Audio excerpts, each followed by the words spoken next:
Milí bratia a sestry, dnes sa budeme spoločne zamýšľať nad tým, či náš Pán nám každému odplatí podľa našich skutkov alebo nie. To je taká zaujímavá téma, povedala by som, lebo zdá sa, že aj názory na túto tému sa rôznia.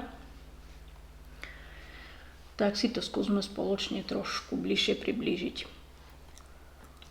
Pôjdeme najprv spolu do listu Rímskym, 3. kapitola. List Rímskym, 3. kapitola sa venuje prioritne, je to písané pre Židov. Alebo teda spomínajú sa Židia. Tak, hej. Čiže židovský zákon. Keď si prečítame 19. až 28. verš. Ale vieme, že čo zákon hovorí tým, ktorí sú pod zákonom, aby sa všetky ústa zapchali a celý svet bol vinný pred Bohom. Pretože zo skutkov zákona nebude ospravedlnený pred ním ani jeden človek, lebo zo zákona je poznanie hriechu. Ale teraz sa bez zákona zjavila spravodlivosť Božia, ktorú dosvedčujú zákon i proroci. A to spravodlivosť Božia z viery v Ježiša Krista všetkým veriacím, lebo nie je rozdielu. Všetci totiž zrešili a nemajú slávy Božej.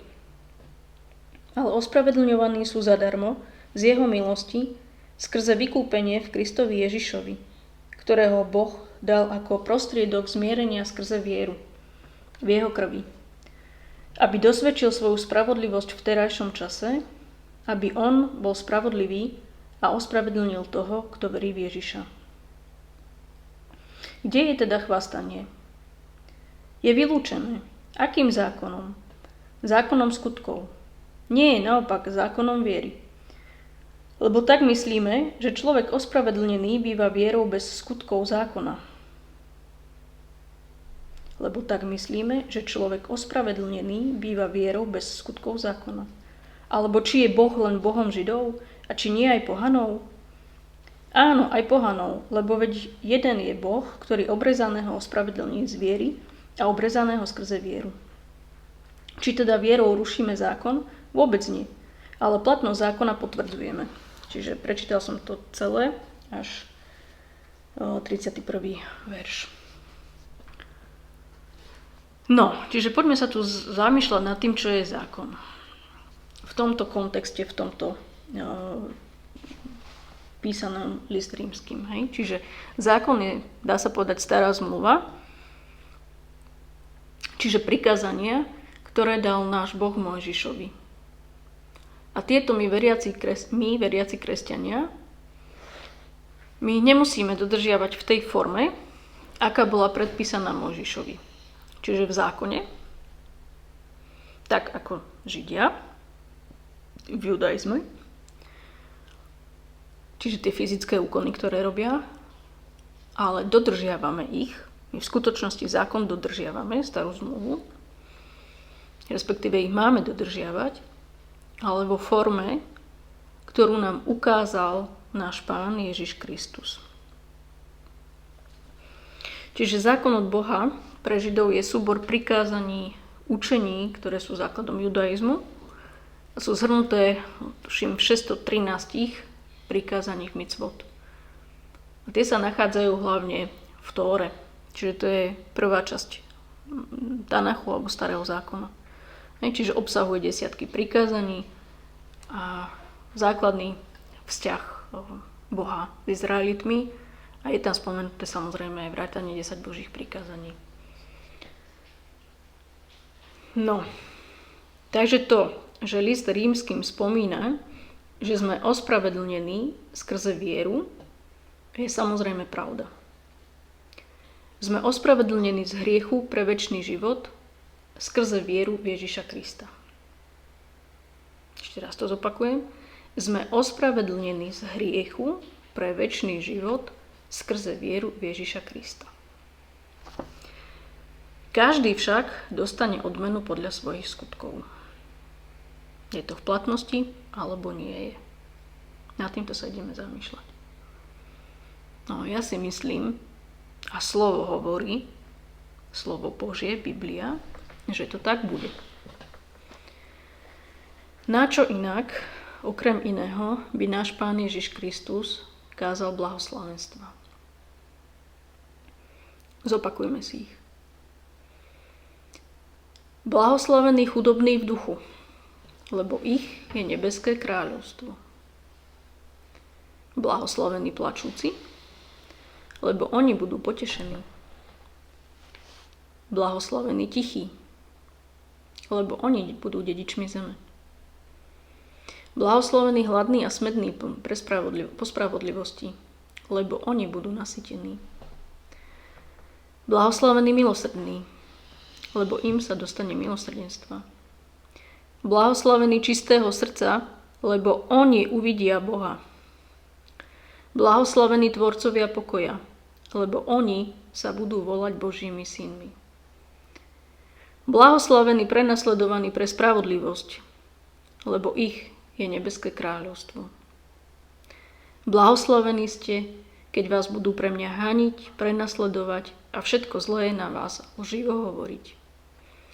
Radujte sa a veselte sa, lebo v nebesiach máte veľkú odmenu. Veď takto prenasledovali prorokov, ktorí boli pred vami. Vy ste soľ zeme. Ak soľ stratí chuť, čo jej dodá slanosť? Už nie je na nič súca, len ju vyhodiť von, aby ľudia po nej šliapali. Vy ste svetlo sveta. Mesto, ktoré leží na vrchu, sa nedá ukryť. Ani lampu nezažnú a nepostavia pod mericu, ale na svietnik, aby svietila všetkým v dome. Nech tak svieti vaše svetlo pred ľuďmi, aby videli vaše dobré skutky a oslavovali vášho Otca, ktorý je v nebesiach. Nemyslíte si, že som prišiel zrušiť zákon alebo prorokov. Neprišiel som zrušiť, ale naplniť. Amen, hovorím vám. Pokiaľ sa nepominie nebo a zem, nepominie sa ani najmenšie písmenko, ani jediná čiarka zo zákona, kým sa všetko nestane. Kto by teda zrušil čo len jedno z týchto najmenších prikázaní a učil by tak ľudí, bude označený za najmenšieho v nebeskom kráľovstve. Kto ich však bude zachovávať a učiť, bude označený za veľkého v nebeskom kráľovstve. Hovorím vám, že nikdy nevojdete do nebeského kráľovstva, ak vaša spravodlivosť nebude oveľa väčšia ako spravodlivosť zákonníkov a farizejov. Počuli ste, že otcom bolo povedané, nezabiješ. Kto by však zabil, musí ísť pred súd. Ale ja vám hovorím, každý, kto sa hnevá na brata, musí ísť pred súd. Kto by povedal bratovi hlupák, musí ísť pred veľradu. Kto by povedal blázon, musí ísť do ohnivého pekla. Počuli ste, že bolo povedané, nescudzoložíš. Ja vám však hovorím, každý, kto sa žiadostivo pozerá na ženu, už s ňou v srdci cudzoložil. Ak ťa teda práve oko zvádza na hriech, vylúb ho a odhoď od seba. Je pre teba totiž lepšie, ak zhynie jeden tvoj út, ako keby celé tvoje telo bolo uvrhnuté do pekla. A ak ťa zvádza na hriech tvoja pravá ruka, otni ju a odhoď od seba. Je pre teba totiž lepšie, ak zahynie jeden tvoj út, ako keby celé tvoje telo prišlo do pekla. Bolo povedané, kto by prepustil svoju manželku, nech jej dá prepúšťací list. Ja vám však hovorím, každý, kto prepustí svoju manželku, okrem dôvodu smilstva, vystavuje ju cudzoložstvu a kto by sa oženil s prepustenou cudzoloží. Vy teda buďte dokonalí, ako je dokonalý váš Otec nebeský. Ale ak je tvoje oko skazené, celé tvoje telo bude plné tmy. Ak už aj svetlo, ktoré je v tebe, je tmou, akáže je potom sama tma? Ale hľadajte najprv kráľovstvo Božie a jeho spravodlivosť. A všetko toto bude vám pridané. Takže to boli vybrané verše, dosť veľa z nich, z blahoslavenstiev, čo považujeme za jedno z najdôležitejších kázaní, ktoré mal náš Pán Ježiš Kristus na tejto zemi. Tu vidíme presné návody, ako byť účastný na nebeskom kráľovstve. Máme dodržiavať zákon, to znamená tieto blahoslavenstvá, pretože tieto blahoslavenstvá sú rozšírením 10 Božích prikázaní, ktoré dostal Mojžiš od nášho Pána. Je to rozšírenie. To znamená, aký máme byť, ako sa máme správať, ako máme žiť v každodennom živote. A čím začínajú, akou vetou začínajú tie blahoslavenstva? Blahoslavení chudobní v duchu, lebo ich je nebeské kráľovstvo. Čo znamená chudobný v duchu? To je pokora. Už som to v jednom videu hovorila.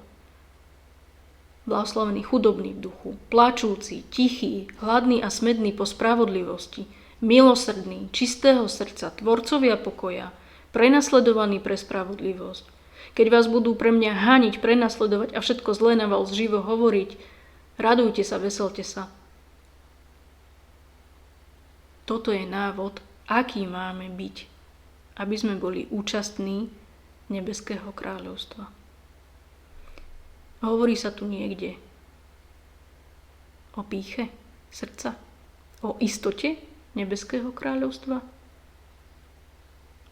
o tom, že keď veríme v Ježiša Krista, automaticky sme účastní nebeského kráľovstva, automaticky, že sme účastní vytrženia.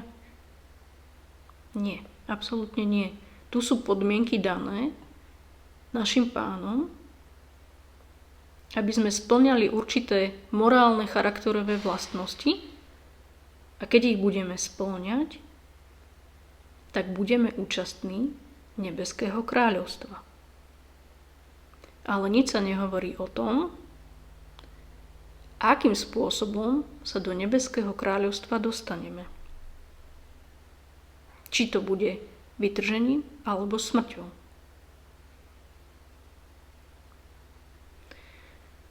A vy ste soľ zeme, ak soľ stratí chuť, čo jej dodá slávnosť? Už nie je na nič súca, len ju vyhodiť von, aby ľudia po nej šliapali. Vy ste svetlo sveta. Mesto, ktoré leží na vrchu, sa nedá ukryť. Ani lampu nezažnú a nepostavia pod mericu, ale na svietnik, aby svietila všetkým v dome. Nech tak svietí vaše svetlo pred ľuďmi, aby videli vaše dobré skutky a oslavovali vášho Otca, ktorý je v nebesiach. Tu dáva náš Pán Ježiš Kristus príkaz, alebo také napomenutie. Čiže mali sme blahoslavenstva, charakterové vlastnosti, aké srdcia máme byť, aký máme byť, ale potom máme výstrahu. Ak soľ stratí chuť, čo jej dodá na slávnosť? Už nie je na nič súca, len ju vyhodiť von, aby ľudia po nej šliapali. Čo to znamená? Na toto sa zabúda. Vôbec sa málo kedy sa spomína tento verš. To znamená to, že keď my príjmeme Ducha Svätého, keď máme vedenie Božie, sme slaní, sme soľou zeme. Ale my môžeme o tú slanosť prísť. Ježiš Kristus o tom hovorí. Ak soľ stratí chuť, čo jej dodá slanosť? Ak my stratíme vedenie Ducha Svätého, tak čo bude našou slanosťou? Nie sme na nič súci, iba nás vyhodiť. To isté so svietnikom. Nech tak svietí vaše svetlo pred ľuďmi, aby videli vaše dobré skutky a oslavovali vášho Otca, ktorý je v nebesiach. Ale ak je tvoje oko skazené, celé tvoje telo bude plné tmy.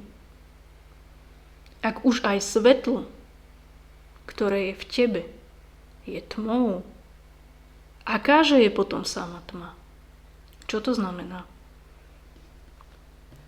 Pokiaľ je v nás Duch Svätý, sme svetlom. Pokiaľ nasledujeme nášho Pána Ježiša Krista a držíme sa jeho slova neochvejne, neprispôsobujeme si to, nevyberáme len to, čo nám vyhovuje, ale berieme A aj B, aj príkazy, nielen milosť, ale aj príkazy, tak svietime. A čím viac budeme sa približovať k nášmu Otcovi charakterovo, tým viac budeme svietiť. Ale ak je tam ešte nejaká tma, ak už aj svetlo, ktoré je v tebe, je tmou. Čo to znamená? Že nie každý z nás, nie každý znovuzrodený kresťan je automaticky hneď lusknutím prsta 100% nádherné svetlo. Ale je tam ešte tma. Aj o tej práci na sebe, či chceme, aby to svetlo v nás svietilo veľmi, alebo necháme postupne, aby tá tma prerážala. Je to na nás.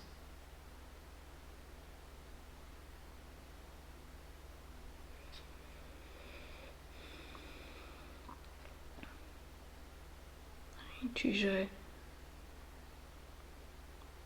hľadajte najprv kráľovstvo Božie a jeho spravodlivosť a všetko toto bude vám pridané. Takže čo je kráľovstvo Božie a čo je spravodlivosť? Čo je spravodlivosť kráľovstva Božieho? Nesúďte, aby ste neboli súdení. Lebo akým súdom súdite vy, takým budete súdení, a akou mierou meriate vy, takou bude vám namerané. Prečo bratovi vidíš v oku smietku a vo vlastnom oku nebadáš brvno? Pokrytec, vytiahni najprv brvno z vlastného oka a potom budeš jasne vidieť, aby si mohol vybrať smietku z oka svojho brata. K čomu nás náš Pán vyzýva? K robeniu dobrých skutkov. A to je aj a najmä k pokore, k pokániu, k tomu nás vedie, k práce na sebe, inými slovami, k dodržiavaní zákona, ktorý ustanovil on. Keď túto tvrdú prácu na sebe zvládneme a čistotou srdca sa budeme približovať k charakteru nášho Pána, potom si môžeme dovoliť poukázať na smietku v oku bratovom, ale skôr nie. Najprv práca na sebe, dá sa povedať nekončiaca, dennodenná, a potom práca na druhých. Ale vtedy to nerobí brat alebo sestra, že poukazuje na smietku v oku druhého, ale Duch Svätý. Pretože to je presne o tom verši. Ak svetlo, ktoré je v tebe, je tmou, akáže je sama tma? Čiže my máme pracovať na svojom charaktere, aby to svetlo, ktoré je v nás, jasne svietilo. A keď sme presvetlení ako taký ten vianočný stromček, až potom môžeme poukázať na chyby druhých. No. Lenže čo vtedy dochádza ku tomu? Vtedy sa tí druhí bratia a sestry začnú búriť. Pretože je ťažké si pripustiť, že niekto si už dokázal skrze vedenie a milosť Božiu, pomocou Božieho vedenia, sám si ten človek dokázal vytiahnuť brvno z vlastného oka.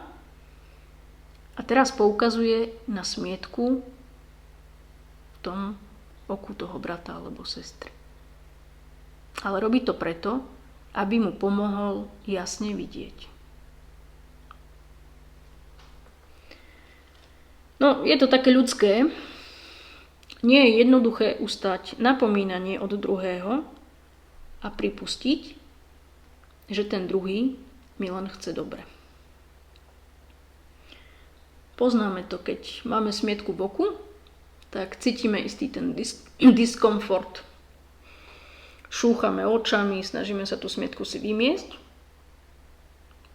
Ale práve vtedy, ako to robíme? Aj tú smietku, ako dávame z toho oka von? No hýbeme tým okom, robíme pohyby.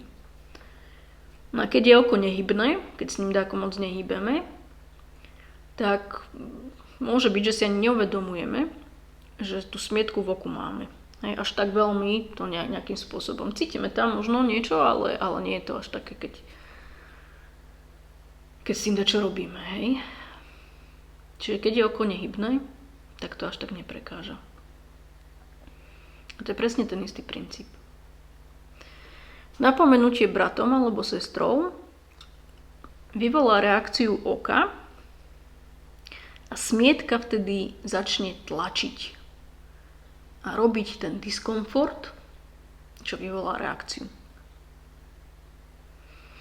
No otázka potom je, či ten, komu patrí to oko, tú smietku si nakoniec aj vyberie, aby sa mu oko prečistilo, aby bol takouto väčšou sviecou, svetlom. Lebo vieme, že cez oko sa ukazuje to svetlo. Alebo či si ten, komu patrí to oko, na tú smietku časom zvykne a nechá ju tam. Ostane s ňou žiť na nejaký čas. Môže byť aj to. Je to podobné ako s očnými šošovkami, ak ste ich niekedy mali. Pokiaľ nemáte prax, ja s tým mám skúsenosť, ale nenosím tie šošovky, lebo pre mňa to nie je. Pre mňa to bol vždy boj. Tak vkladanie a najmä to vykladanie, to bolo ozaj veľmi náročné. Ale buď to zvládnete v pohode, ak teda časom získate tú prax, ale ak nemáte, ja som tie šošovky používala tak na nejaké zvláštne príležitosti, aj k spoločenským šatám a tak. No ale keď sme sa vrátili z nejakej tej udalosti, tak potom to vykladanie to bolo náročné pre mňa, lebo som s tým nemala prax. No tak, môžete si to oko tak veľmi podráždiť, keď sa snažíte silou mocou si tú šošovku vytiahnuť, tak to oko podráždite a sa vysuší. No a vtedy je lepšie, keď necháte to oko v kľude na ten istý čas, nech opäť zvlhne. No a veľmi dobré sú aj slzy. Vtedy je to najjednoduchšie, dá sa povedať, v mojom prípade to tak fungovalo, že najjednoduchšie tú šošovku alebo smietku vyberiete, keď vám oko začne slziť. Verím, že rozumiete tomu, čo tým chcem povedať. Kedy prichádzajú slzy? Od veľkého šťastia, ale častejšie od smutku, zármutku. Presne to je tá tesná brána. Práca na sebe, na svojom charaktere, na našich skutkoch, vtedy, keď to bolí. Keď ideme do slz. Do života vedie tesná brána a úzka cesta. A málo je tých, ktorí ju nachádzajú. Ježiš Kristus je cesta. Tesná brána je to, ako pristupujeme k slovu, ktoré kázal.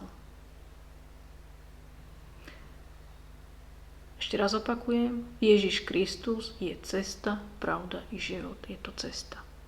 Tesná brána je to, ako pristupujeme k slovu, ktoré kázal Ježiš Kristus. To znamená, ako pristupujeme k tomu, akí kresťania máme byť. Máme byť A to nás zase dostáva do blahoslavenstiev. Máme byť pokorní, čistého srdca, hladní a smední po spravodlivosti. A opäť sa dostávame k otázke, čo je spravodlivosť. Čo to je byť hladný a smedný po spravodlivosti? No, zamyslíme sa. To, keď vidíme, že niekto nevykladá slovo Božie správne, že ho necháme tak. Nech učí blúdy, nech odvádza ľudí od pravého porozumenia slova Božieho. Alebo to znamená to, že sme hladní a smední po spravodlivosti, že napomenieme brata alebo sestru.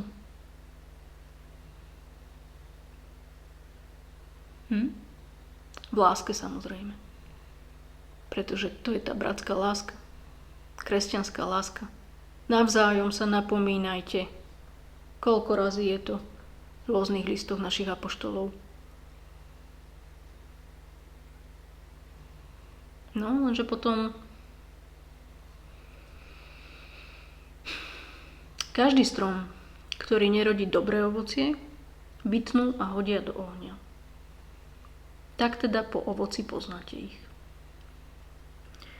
Ak niekto nehlása pokánie, nevedie druhých veriacich k pokore, k prečisťovaniu vlastných srdc, vlastného charakteru, ako môže tento veriaci rodiť dobré ovocie?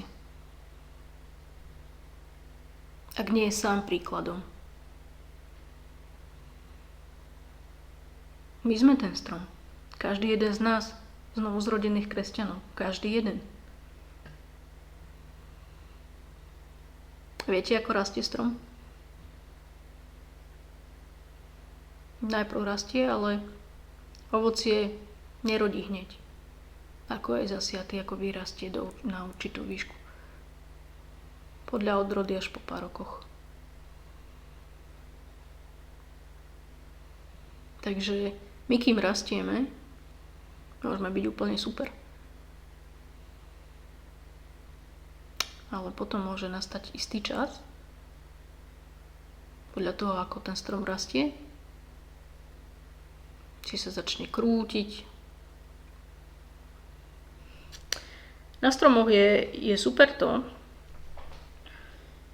že keď odrežete konáre, urobíte rez, tak ono vám hneď vypučia nové. V priebehu pár mesiacov, ako na jar, dajme tomu. Na jeseň urobíte rez a na jar, alebo keď urobíte rez takto v januári, februári, tak na leto máte vypučaté množstvo konárov, malinkých konárikov. Lenže tam je potrebné zase tie vypučiace, tie nové konáriky opäť orezať. Čiže urobíte zásadný ošetrujúci rez, odpilíte nejaký veľký osknutý konár, dajme tomu, a vypučia nové. Malé výhonky. A tieto výhonky treba zase poprerezávať. Pretože keby ste ich nechali, tak sa stane z tej koruny neprehľadná, proste chaotická koruna, krížom krážom. Tie konáre si navzájom budú zavadzať, neprejde tam dostatok slnečného svetla a keď bude ten strom rodiť ovocie, tak to ovocie bude drobné, bude malé, nebude zdravé, nebude pekné, nebude jednoducho až také nejaké vábne žiaduce, povedzme slovo žiaduce. A to je presne ten istý princíp. My môžeme byť dobrým stromom, že sme veriaci, sme znovu zrodení kresťania, šírime slovo Božie. Ale pokiaľ sami na sebe nebudeme orezávať tie výhonky, nebudeme sa prečisťovať tú korunu, tak tie stromy, to ovocie bude veľmi drobné. malinké, na nič. Budú, povedzme, jablká ako malé orechy. Kto si zoberie taký malé jablko? Nič, to sa vyhadzuje. Kvasí to potom, môže sa z toho robiť liehovina, jablkovica, kvas. Ale pokiaľ tie výhonky my prerezávame, staráme sa, ošetrujeme ten strom sme my.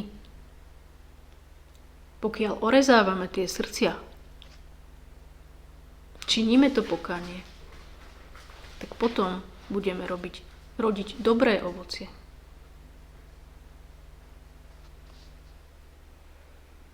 Čiže len, tam do úvodzovkách, len preto, že daný ten strom hlása, že skrze Ježiša Krista je zabezpečený večný život. Je to dostatočné? Rodenie dobrého ovocia? Možno pre jedného áno, pre druhého nie. Tak ako tie jablká majú rôzne odrody, aj my sme rôzni. Máme tu rôzne úlohy. Pretože komu bolo mnoho dané, od toho sa bude mnoho vyžadovať. Podobne. A každý, kto počúva tieto moje slová a neplní ich, podobný bude mužovi bláznovi, ktorý si postavil dom na piesku. Čiže tu máme ďalšie podobenstvo o tom istom. A každý, kto počúva tieto moje slová a neplní ich, podobný bude mužovi bláznovi, ktorý si postavil dom na piesku. Hlásal Ježiš len to, verte vo mňa, alebo kázal pokánie. Keď niekoho vyliečil, kázal mu, ver vo mňa a budeš spasený, alebo mu kázal slová, tvoja viera ťa uzdravila, nehreš viac, aby sa ti nestalo niečo horšie. Koľkých napomínal k tomu, aby už viac nehrešili. Čiže to je aj to stávanie domu na piesku. Počúval, ale jednoducho to slovo Božie čisté sa nezakorenilo do tých základov, ale bolo pieskové. Čiže to je skreslené evanjelium, keď hlásame len spásu a záchranu večného života skrze vieru Ježiša Krista, ale nepovieme aj ďalšie slová nášho Pána. Nehreš. Čiže berieme A, ľudia veľmi radi berú A, hlásať spásu, záchranu večného života, Boh je láska, ja súhlasím, ale treba pridať aj B. A to je, že Boh je sudca. Nehreš. A to sa týka každého jedného z nás, aj znovu zrodeného kresťana. Čo znamená nehrešiť pre nás, pre znovu zrodených kresťanov?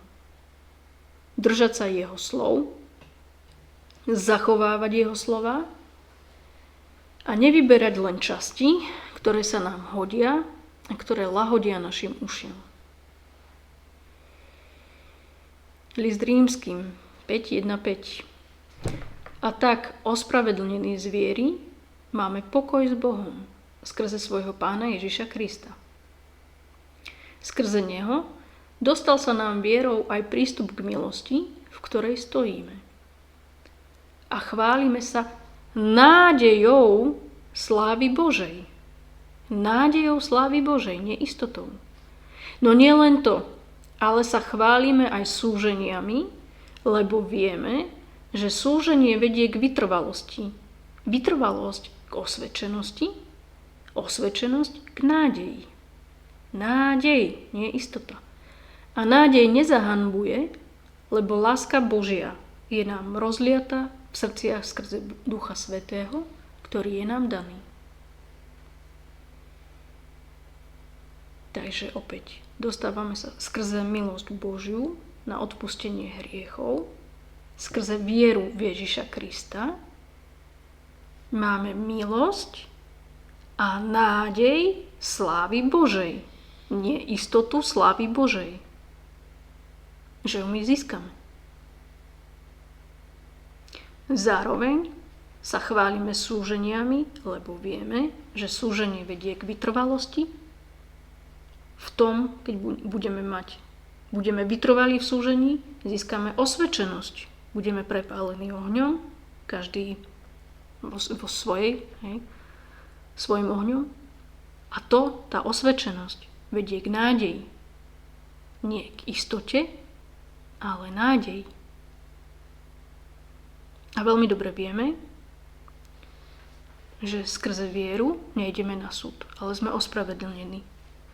Ale pozor, pokiaľ my veríme a dodržiavame skutočné slovo Božie. Dodržiavame slovo Božie.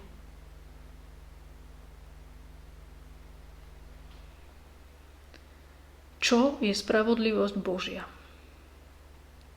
List Rímskym 6, 15 až 18, 22-23. Čo teda? Máme hrešiť, pretože nie sme pod zákonom, ale pod milosťou? Vôbec nie. Či neviete, že komu sa oddávate za otrokov, aby ste poslúchali, tomu ste otrokmi a tomu ste poslušní? Alebo hriechu na smrť, alebo poslušnosti na spravodlivosť. Čiže my sme vedení k poslušnosti Ježišových slov, poslušnosti Evanjelia, k poslušnosti slova Božieho, na spravodlivosť. A to je spravodlivosť Božia, keď dodržiavame slovo Božie a nevyberáme si z neho len to, čo nám vyhovuje. Ale vďaka Bohu, že ste len boli otrokmi hriechu, a stali ste sa zo srdca poslušnými tomu učeniu, ktorému ste boli odovzdaní. Oslobodení však od hriechu, stali ste sa služobníkmi spravodlivosti. Stali ste sa zo srdca poslušnými tomu učeniu, ktorému ste boli odovzdaní. Oslobodení však od hriechu, stali ste sa služobníkmi spravodlivosti. Teraz však, oslobodení od hriechu a oddaní službe Bohu, máte svoje ovocie na posvetenie a napokon večný život. Lebo odmena za hriech je smrť. Ale Božím darom milosti je večný život v Kristovi Ježišovi, Pánovi našom. No čo nám hovorí tento text? Že máme sa stali, tomu komu to bolo písané, stali ste sa zo srdca poslušnými tomu učeniu, ktorému ste boli odovzdaní a stali sme sa služobníkmi spravodlivosti. My máme hľadať spravodlivosť Božiu. A čo je spravodlivosť Božia? Pokiaľ my príjmeme evanjelium, veríme v spasenie Ježiša Krista, ale nezachovávame toto učenie v svojich srdciach, nečiníme pokánie, nesnažíme sa byť lepšími na obraz Pánov, tak sme neposlušní. My nemáme istotu spasenia v tomto prípade. A to je presne to, čo spomínal náš Pán. Mnohí mi povedia v ten deň: Páne, Páne, či sme v Tvojom mene neprorokovali? A tak ďalej. Za proroka je v Biblii považovaný každý, skrze ktorého Boh hovorí k svojmu ľudu. Čiže v dnešnej dobe je to každý učiteľ, každý hlásateľ Božieho slova. Preto,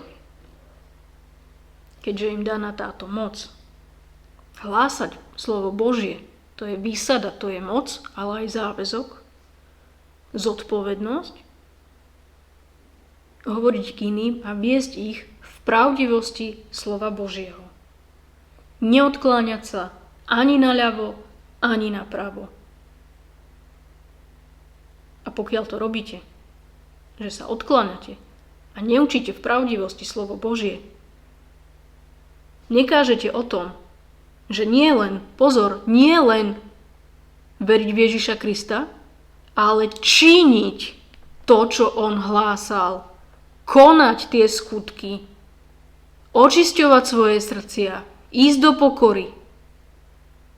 Uvedomovať si svoju hriešnosť. Tak vtedy ste ospravedlnení. Ale pokiaľ len príjmete, poviete si, verím v Ježiša Krista, vybavené.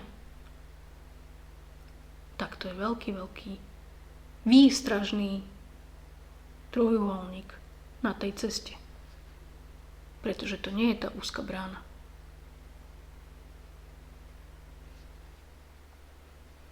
Aby ste nedostali stopku. Je zrejme, že veľa skazateľov, učiteľov, prednášajúcich a tak ďalej, tí, čo šíria slovo Božie, veľa z nich si túto zodpovednosť, pretože to je zodpovednosť, až tak veľmi neuvedomuje. Pretože to, ako sa vykladá slovo Božie, v mnohých prípadoch je na zármutok Ducha Svätého. A preto to Pán Ježiš povedal.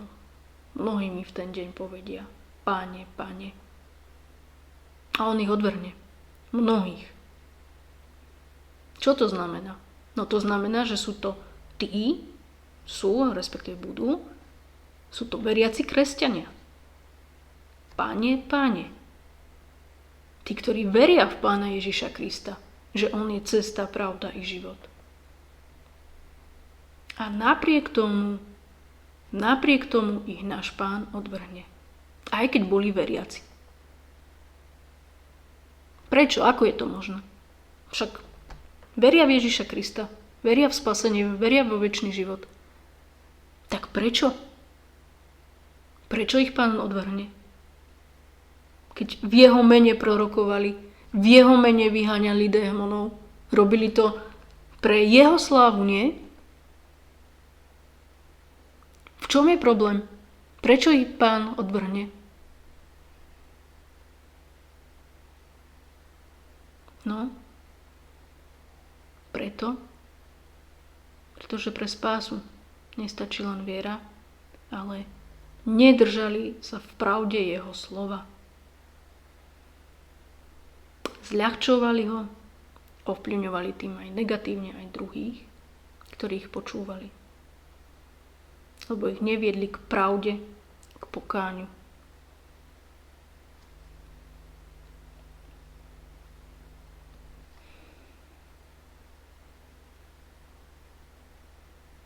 A to môžu byť veľmi rôzne prípady. Tam to je tak široké, aká skupina týchto veriacich kresťanov bude odvrhnutá. Veľmi široká. Veľmi široké spektrum veriacich kresťanov, ktorí veria v Ježiša Krista ako svojho spasiteľa a robili službu Bohu, čiže sú to služobníci, môžeme tak povedať. Oni sa považujú za služobníkov Božích, lebo prorokujú, lebo robia mocné činy, lebo hlásajú slovo Božie. A napriek tomu ich Ježiš Kristus odvrhne.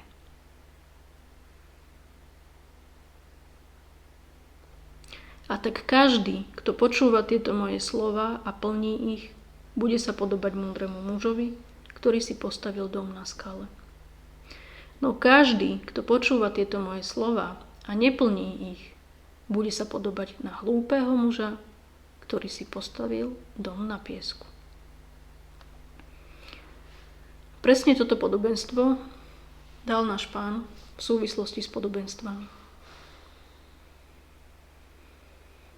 Čiže opäť sa pýtam, stačí veriť, že náš Pán je Ježiš Kristus, je cesta, pravda i život?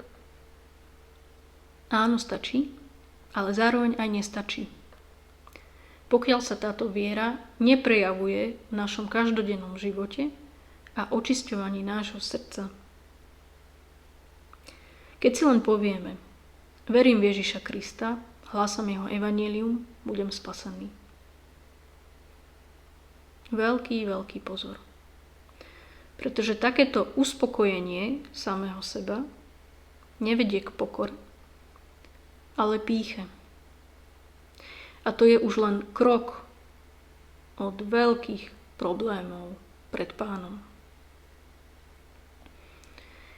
Čiže zopakujem ešte raz.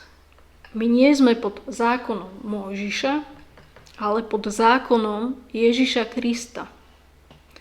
A budeme sa zodpovedať pred ním z každého nášho slova, z každého nášho skutku. My sa budeme zodpovedať pred Ježišom Kristom z každého nášho slova a z každého nášho skutku. Áno, aj my, znovu zrodení kresťania. Sám nás na to upozorňuje Ježiš Kristus, náš Pán, na viacerých miestach. Ale to je to, čo sa nie ľahko počúva, že? Neznie to dobre v ušiach našich, že my, znovu zrodení kresťania, veriaci, sa budeme zodpovedať Ježišovi Kristovi za každé naše slovo, každú našu myšlienku nášho srdca a každý náš skutok. To sa ťažko počúva, že? Lebo to vedie k pokore. Pýcha toto nechce počuť. Zjavenie Jána, 7 listov 7 cirkevným zborom. Čo sa tam píše? Nejdem presne teraz čítať verše, ale Efes, hovorí Pán Ježiš Kristus. Poznám tvoje skutky. Smyrna, to je jediný cirkevný zbor, ktorý ale teda bude tam, už sme si to prechádzali. Poznám tvoje súženie a chudobu. Neboj sa toho, čo máš trpieť. Pergamon, poznám tvoje skutky. Tiatíra, poznám tvoje skutky. Sardy, poznám tvoje skutky. Filadelfia, poznám tvoje skutky. Laodikea, poznám tvoje skutky. Okrem Smyrny pri všetkých cirkevných zboroch Pán Ježiš Kristus hovorí o tom, že pozná naše skutky. A podľa nich dostaneme svoju odmenu. Podľa našich skutkov. Tak sme pod zákonom, alebo nie sme? My nie sme pod zákonom Mojžišovým. My sme pod zákonom Ježiša Krista. A máme dodržiavať slova a nariadenia, ktorý nám prikázal. Skrze svojich slov a skrze slov jeho nasledovníkov, apoštolov. A kto si neuvedomuje túto závažnosť, tak z nejakej tej cesty, ktorá vedie k tej tesnej bráne, sklzol a je na širokej ceste. A môžu to byť aj znovuzrodení kresťania. Posledná kapitola zjavenia Jána. To sú posledné slová, patrí to k posledným slovám, ktoré povedal Pán Ježiš Kristus nám. Kto číta zjavenie Jána? Blahoslavený, kto číta. Takže my, znovuzrodení kresťania, ktorí očakávame Pánov príchod, veľmi radi ideme do zjavenia Jána, kde čítame ako prvé zjavenie Ježiša Krista, ktorému dal Boh, aby ukázal svojim služobníkom, čo sa má onedlho diať. On naznačil a poslal ho po anjelovi, svojmu služobníkovi Jánovi, ktorý svedčil o slove Božom i o svedectve Ježiša Krista, čokoľvek videl. Blahoslavený, kto číta, aj tí, ktorí počúvajú slová tohto proroctva a zachovávajú, čo je napísané v ňom, lebo určený čas je blízko. A v tej 22. kapitole hovorí: Ježiš Kristus hovorí.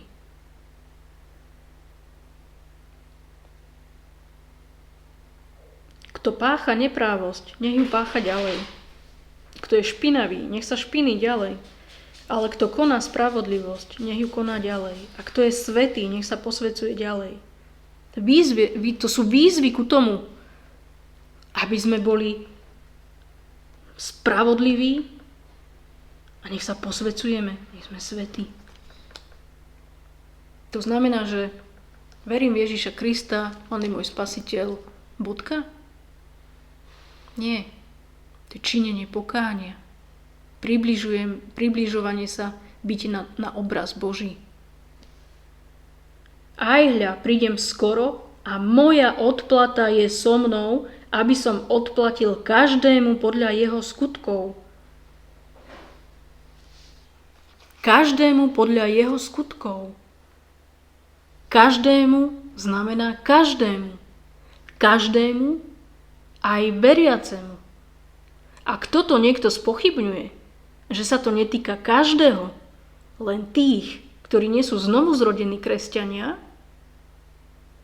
tak je na veľmi veľkom omyle a odkláňa sa od slova Božieho. Každému náš Pán odplatí podľa jeho skutkov. Bodka. Každému. Bodka. Ďalej. Blahoslavení, ktorí si perú oblek, aby mali právo na strom života a vošli bránami do mesta. Výkričník, doslova. Čo znamená prať si oblek? Činiť pokánie, uvedomovať si svoju hriešnosť, činiť pokánie, oľutovanie toho, aký som hriešný a ďakovať Pánu Bohu za jeho milosť. Mať bázeň pred Bohom.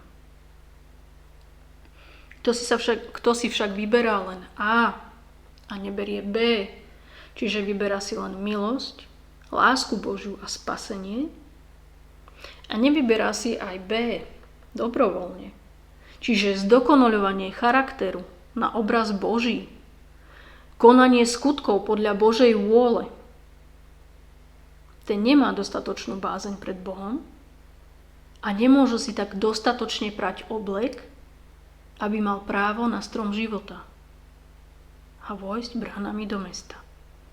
A keď si to nevyberá dobrovoľne, aj keď znovu zrodený kresťan, tak ho náš Pán ku tomu donúti, pretože dal prísľub cez spasenie.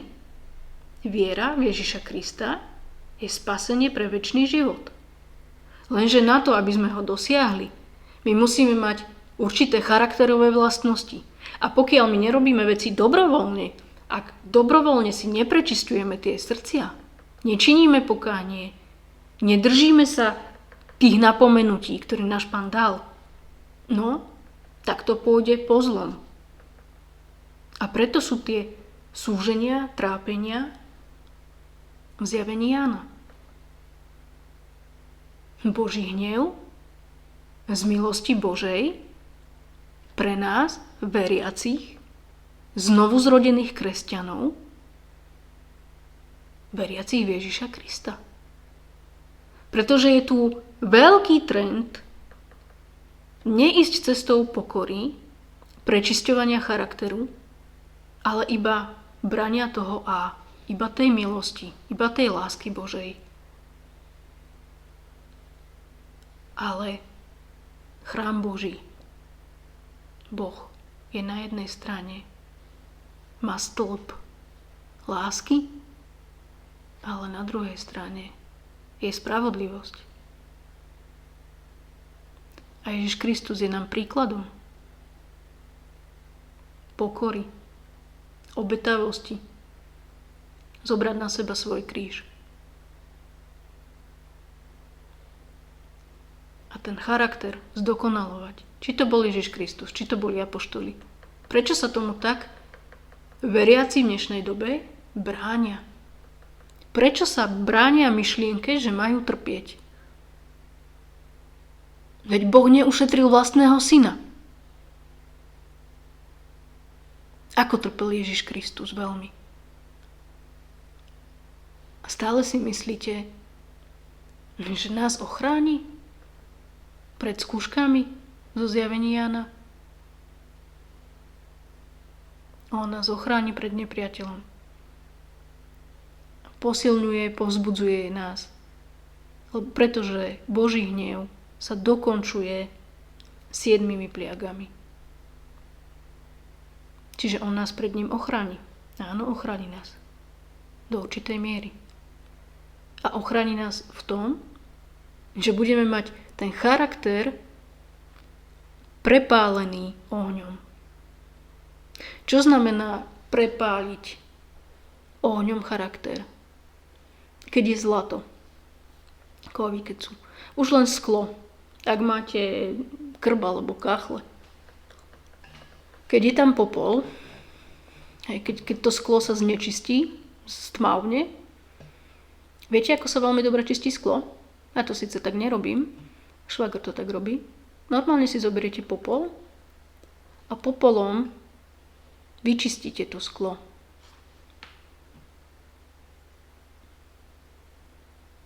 A to sklo je pekné. Ale častejšie prípravkov chemických samý oheň to sklo vyčistí. Už som to párkrát videla naživo. Nie je to časté, väčšinou sa vám viac začmudí, ale priamo keď oheň narazí na to sklo, dotkne sa, tak ho dokáže vyčistiť. Prepaluje sa. Že náš Pán tie naše srdcia prečisťuje tým ohňom. Ale nebude nás tu držať dlhšie, ako je potrebné, aby sme boli na jeho obraz.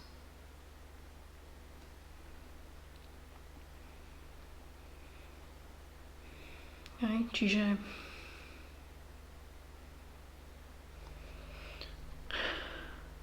pranie obleku ide ruka v ruke s bázňou pred Bohom. Uvedomenia si svojej hriešnosti a konanie toho, čo sa Bohu páči, a nie toho, čo sa mu nepáči. A čo sa Bohu nepáči?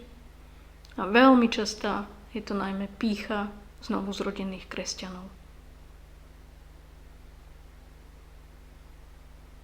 Porozmýšľajte nad tým, ako znovu zrodení kresťania.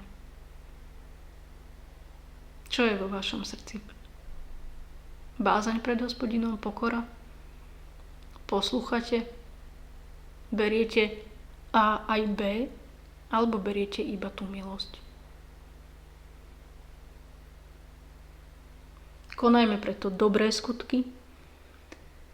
Napomínajme znovu zrodených kresťanov, okrem iného.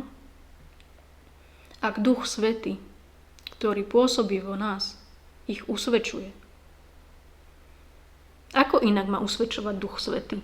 No jedine skrze ľudí, skrze znovu zrodených kresťanov, čiže skrze nás, veriacich. Pretože my sme chrámom Ducha Svätého. Ezechiel 36:27. Svojho ducha vložím do vášho vnútra a spôsobím, že budete kráčať podľa mojich nariadení, zachovávať moje výroky a plniť ich. Efezanom 4:30. A nezarmucujte svätého Božieho ducha, v ktorom ste označení pečaťou na deň vykúpenia. Matúš 12:31. Preto vám hovorím, ľuďom sa odpustí každý hriech i rúhanie, ale rúhanie proti duchu sa neodpustí. A na toto sa veľmi často a rado zapomína. Ten, kto sa raz stal znovu zrodeným kresťanom, spoznal hodnotu kríža, obetu nášho Pána Ježiša Krista, je ten človek pokrstený alebo sa dal pokrstiť, musí sa stávať znovu zrodeným každý deň. Každý deň si treba uvedomovať milosť Božiu a to, že sme hriešni, malí a jedine skrze milosť Božiu je nám umožnené získať podiel na večnom živote. A to je pokora, že z toho neurobím automatiku, že mám automaticky zabezpečený večný život, ale činím pokánie. A skrze to pokánie, že verím v Ježiša Krista a robím pokánie, že si uvedomujem tú moju malosť, tak sa pripodobňujem na jeho obraz. Budem sa držať neochvejne slova Božieho a vrátane pokory. Prečo? Okrem iného. No máme v Biblii príklady požehnaných, pomazaných ľudí, Božích služobníkov, ktorí mali vedenie Božie.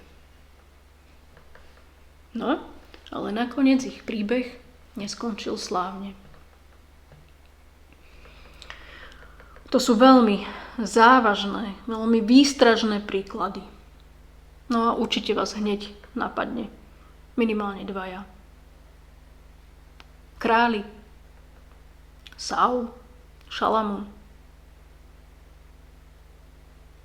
Pokiaľ by boli súčasťou novej zmluvy, mohli by sme povedať, že sa svojim konaním rúhali Duchu Svätému. Ich konanie ale začínalo v srdci, pretože skutok, čin, slovo, to všetko začína našim srdcom. Rúhali sa Duchu Svätému, pretože odmietli napomínanie. Upozorňovanie. Boh pôsobí tak, že všetky pokyny pre nás sú uvedené v Biblii, v jeho slove. Či už ako súčasť novej zmluvy, aj starej zmluvy. A pokiaľ my príjmeme Ducha Svätého, ale časom prestávame vnímať varovné signály, ktoré k nám hovoria rôznymi spôsobmi. Skrze verše, slovo Božie, skrze náš vnútorný pocit, skrze iných ľudí. Tak je to len otázka času, dokedy bude Božia trpezlivosť znášať zarmucujúceho Ducha Svätého v nás. Ešte raz prečítam, poviem. Je to len otázka času, dokedy bude Božia trpezlivosť znášať zarmucujúceho Ducha Svätého v nás, kým sa nerozhodne od nás odísť.